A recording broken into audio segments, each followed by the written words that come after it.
Let's welcome to the show New York Congressman Lee Zeldin. He is also the GOP's presumed nominee for a New York governor candidate to take on Andrew Cuomo. Okay, let's start with this. Did Nancy Pelosi and Chuck Schumer's hardball tactics, did it backfire? Because we got dozens of vulnerable Democrats along with Senate Republicans saying, listen, you can't ram through the Senate a separate human infrastructure deal with just Democrat votes. Senator Joe Manchin is open to that. He doesn't like the dollar amount of the big spending. What do you say?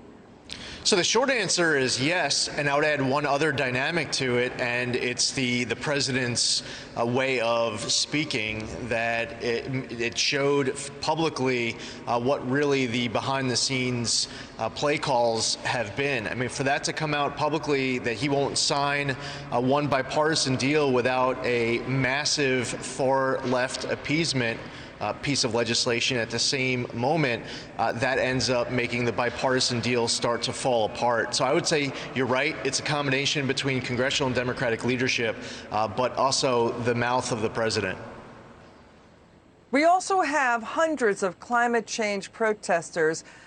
Democrats Alexandria Ocasio-Cortez, Jamal Bowman, Cori Bush, they were protesting outside of the White House saying if you don't do a green new infrastructure deal, we're not going to have any deal whatsoever. They blocked entrances to the White House. So that was happening, too. So there's a big, it looks like a push and a threat from the hard left. Do the Democrats need the hard left to turn out the vote in the midterms?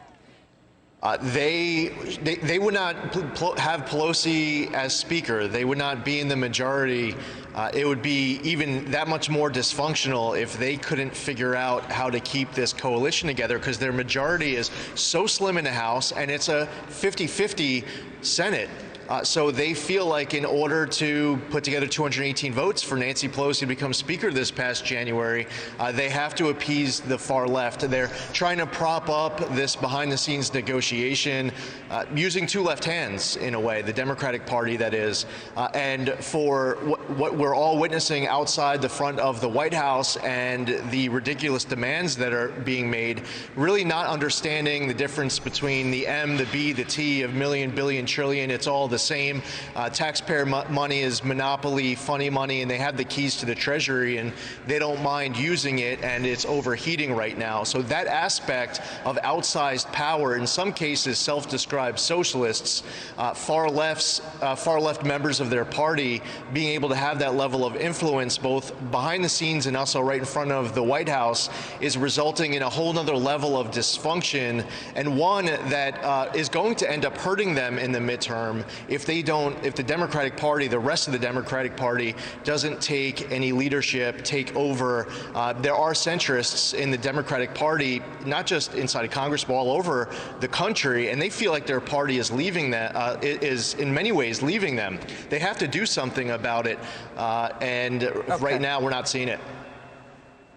Congressman Lee Zeldin, thank you for joining us. It's good to see you. Come back soon.